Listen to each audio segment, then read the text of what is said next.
ተልባን አብዝታችሁ የምትወዱ ሰዎችና ዘውትራችሁ የምትጠቀሙ ሰዎች ኮሜንት ላይ ወይ ይበሉኝ።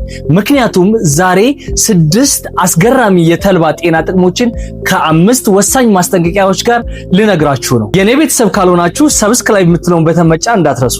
ተልባ በኦሜጋ 3 የበለጸገ ለሰውነት ብግነት የሚረዳ፣ በፋይበር የበለጸገ ለምግብ ፍጭት የሚረዳና ኮሌስትሮል ለመቀነስ የሚረዳ፣ ክብደትን ለመቀነስ፣ ስኳርን ለመቆጣጠር፣ የሰውነት ሆርሞንን ለማመጣጠንና ለአንጀት ጤና ጠቃሚ ምግብ ነው። ነገር ግን እነዚህን 5 ስህተቶች እንዳሰሩ።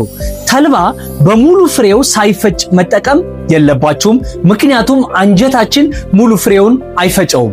ሁለተኛ፣ ከ1 እስከ 2 የሾርባ ማንኪያ ብቻ በቀን መጠቀም ያስፈልጋል። ተልባን ከተጠቀማችሁ በቂ ውሃ መጠጣት ይኖርባችኋል።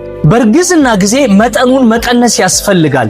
ከ1 የሾርባ ማንኪያ በላይ ቢበዛ መጠቀም የለባችሁ። የስኳር፣ የግፊት፣ የኮሌስትሮልና የደም ማቅጠኛ መድኃኒት የምትወስዱ ከሆነ ከ2 እስከ 3 ሰዓት ጋፕ ልዩነት መኖር አለበት።